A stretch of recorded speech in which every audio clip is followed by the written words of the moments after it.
আসসালামু আলাইকুম সবাইকে। এই যে এটা আমাদের গ্রাম। আমাদের গ্রামটা কয়েকটা পাড়ায় বিভক্ত। আমাদের মানে পাড়ার নাম হলো মধ্যপাড়া। এই যে দোকানগুলো এখানে সম্পূর্ণ নতুন করছে। আমি যখন ছোট ছিলাম তখন এইসব দোকান ছিল না, একটা দোকান ছিল মাত্র। আর এই যে রাস্তা এত সুন্দর দেখা যাইতেছে, ওই সময় এরকম ছিল না।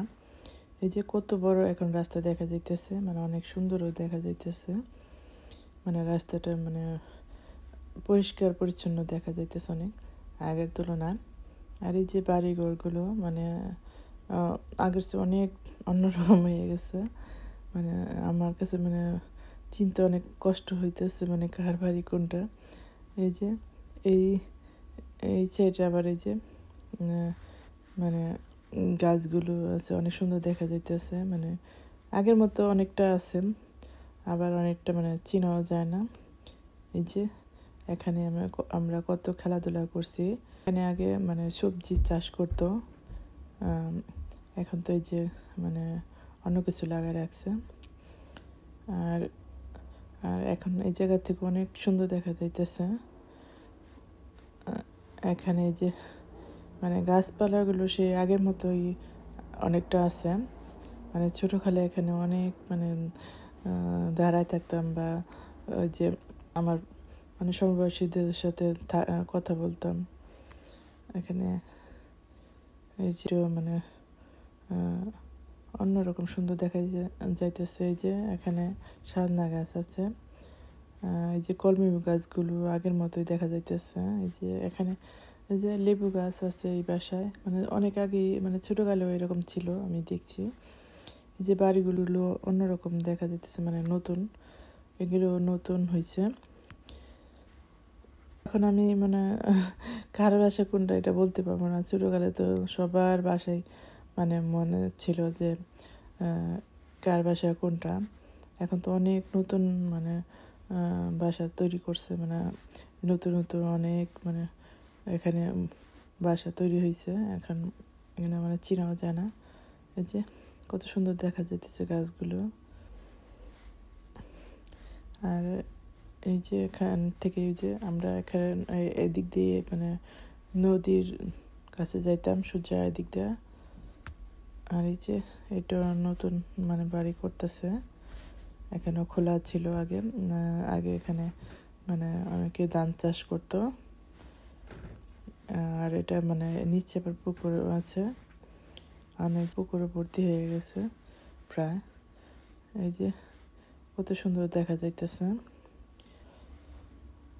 এই যে ওই যে দেখা যাইতেছে ব্রিজটা, ওইটা আমাদের গ্রাম থেকে ওই যে পাশে গ্রাম নাম হল বেড়াইত, দুইটা একসাথে করা ব্রিজ তৈরি করা। আমাদের গ্রাম থেকে ওই গ্রামে যাওয়া যায়।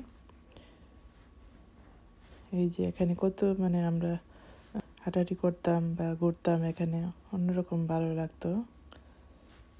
এই যে এখানে আসলে অনেক স্মৃতি আমাদের জড়ায় আছে, যা আমরা কখনো হয়তো ভুলতে পারবো না।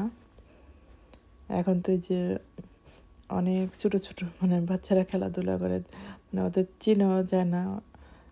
আর আমরা তো হয়তো আমাকেও চিনব না ওরা। এরকম আমরাও এরকম ঘুরতাম এইসব রাস্তাতে, এই যে বাচ্চাগুলোর মতো আমাদেরও সময় এরকম কাটছে। তো এখন তো আমাদেরই ওরা চিনবে না।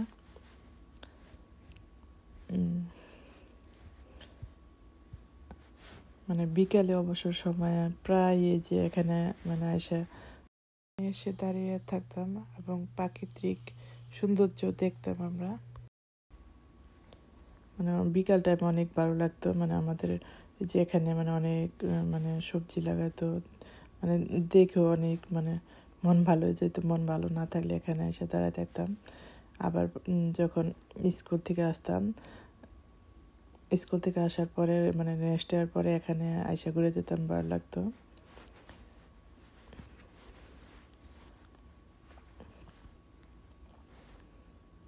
এই যে ওরা খেলাধুলা করতেছে, মানে এই যে ছেলে আমাদের এই যে পরিচিত সবারই বাচ্চা এগুলো, কিন্তু এখন আর চিনব না কার মানে ছেলে মেয়ে কোনটা, কারণ আমি তো দেশেই মানে গেলেও ওদের মানে সময় দিতে পারি না কাউরে। দেশে যাওয়ার পর সবার সাথে দেখা না করতে পারলেও সবার কথা অনেক মনে পড়ে, বেশি মনে পড়ে আমাদের এই গ্রামটিকে। এখানে মানে ছোট থেকে বড় হয়েছি, মানে সব সময় মনে করি। আর দেশে গেলেও তো মানে গ্রামে গেলে অনেক শান্তি লাগে, অনেক ভালো লাগে আশেপাশে পরিবেশ দেখে। মনে হয় এই ছোটোবেলার সেই একটা শান্তি মানে ফিরে আসে দেশে, মানে সব কিছু দেখলে। এই যে বাচ্চারা এরকম আনন্দ করতেছে, আমরাও এরকম এক সময় করছি, এর জন্য এরকমই একটা অন্যরকম মায়া লাগে।